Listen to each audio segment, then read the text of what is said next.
BUMN adalah perusahaan yang seluruh atau sebagian besar dari sahamnya dimiliki oleh negara. Adapun fungsi dari BUMN. Fungsi yang pertama yaitu mendorong pelayanan publik di sektor strategis. Yang kedua, mendorong pertumbuhan ekonomi. Dan yang ketiga, menjadi katalisator pembangunan nasional. Peran strategis mengelola aset negara, menyediakan layanan publik, dan meningkatkan perekonomian nasional. Struktur organisasi di BUMN. Yang pertama yaitu definisi struktur organisasi. Kerangka kerja mengatur pembagian tugas, wewenang, dan tanggung jawab dalam perusahaan. Yang kedua yaitu jenis struktur organisasi di BUMN. Fungsional berdasarkan fungsi kerja, produksi, keuangan, pemasaran, dan lain-lain. Divisional berdasarkan ini produksi atau wilayah operasi. Matriks kombinasi struktur fungsional dan divisional. Contoh struktur organisasi BUMN, direksi, CO, CFO, COO, dan lain-lain. Nah, baik, selanjutnya adalah definisi manajemen produksi. Proses perencanaan, pengorganisasian, pengarahan, dan pengendalian sumber daya untuk menciptakan barang atau jasa. Kemudian yang kedua adalah karakteristik produksi BUMN, yaitu fokus pada kualitas untuk memenuhi standar nasional dan internasional. Kemudian produksi massal untuk kebutuhan masyarakat luas. Menjaga keberlanjutan lingkungan dalam proses produksi. Contoh strategi produksi yang pertama adalah PT Pertamina, pengelolaan sumber daya menjadi energi. Kemudian yang kedua adalah PT Pupuk Indonesia, produksi pupuk untuk mendukung sektor agribisnis.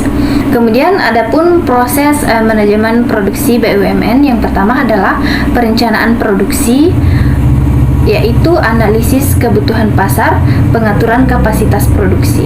Kemudian yang kedua adalah pengendalian kualitas, yaitu memastikan produk sesuai standar dan penggunaan teknologi modern untuk efisiensi.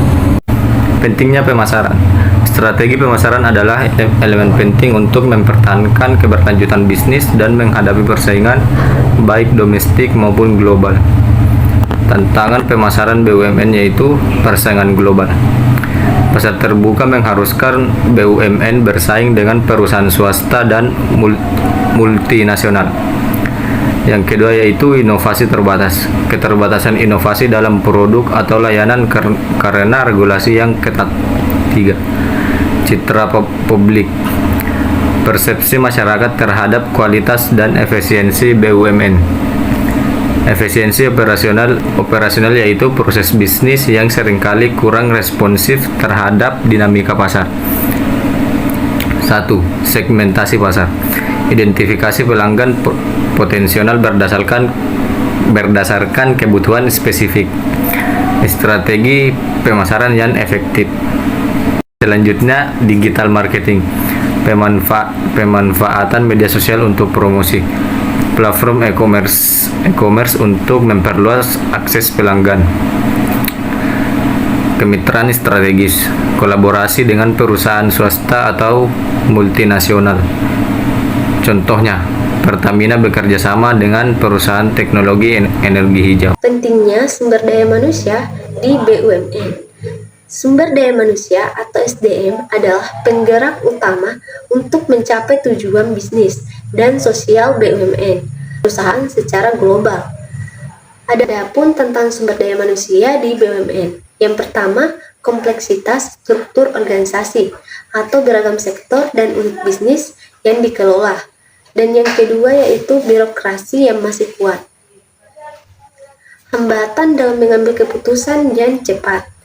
Dan yang ketiga yaitu persaingan dengan swasta. Langkah terbaik cenderung milik perusahaan swasta atau multinasional. Yang keempat yaitu adaptasi teknologi dan inovasi.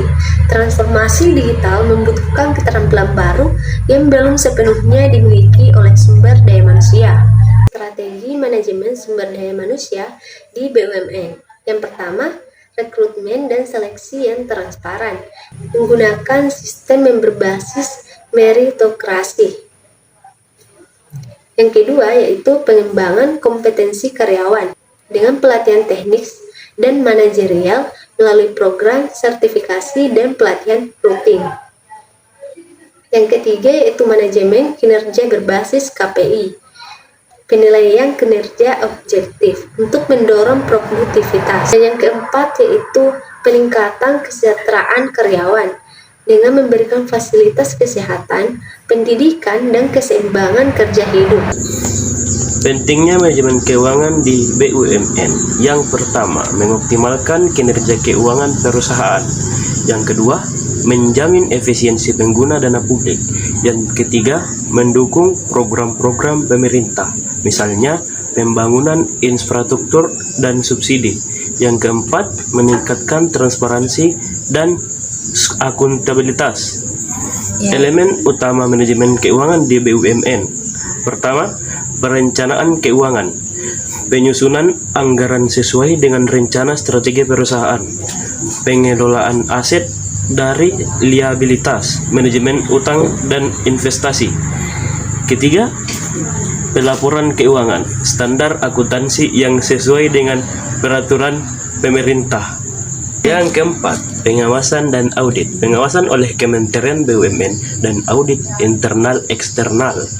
Yang kelima, tantangan keuangan BUMN.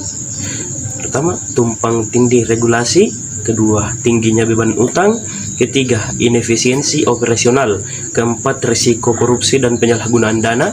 Kelima, keterbatasan modal dan ketergantungan pada APBN.